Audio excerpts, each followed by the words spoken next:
তাহলে ফ্রিল্যান্সিং শুরু করার জন্য প্রথমে ইংরেজি শেখাটা উচিত না?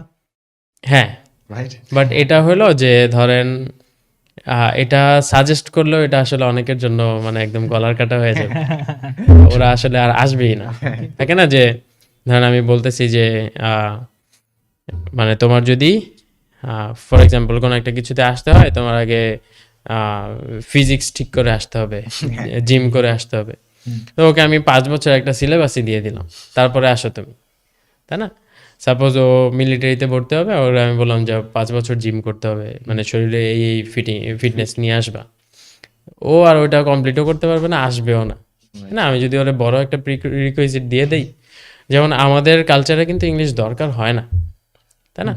আমরা 2-1 লাইন ইংলিশ বলতে গেলেও একটু মানে কি বলে সতর্ক থাকি, কোথাও মিস্টেক হয়ে গেল নাকি পরে আমার কাচরা হয়ে যাবে, আমারে নিয়ে মানুষজন রাগাবে, তাই না?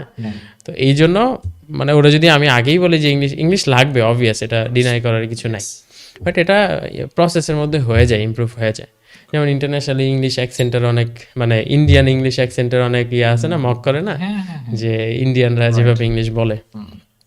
তো হ্যাঁ, অ্যাকসেন্ট থাকুক, ভুল হোক, জাস্ট আমি কনভে করতে পারলেই হচ্ছে ইনিশিয়ালি।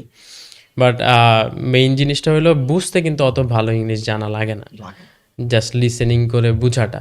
আর এখন অনেক ইউটিউবেই অটো ডাব হয়ে যাচ্ছে, ফেসবুকে অটো ডাব হয়ে যাচ্ছে।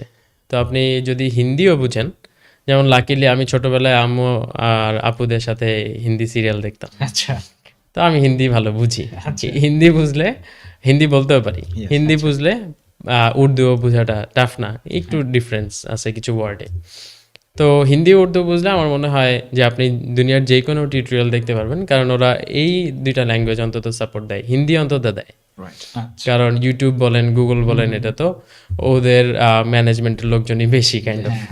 তো ইংলিশ যদি আপনি নাও বুঝেন, আপনি হিন্দিতে কনভার্ট করে তাহলে বুঝতে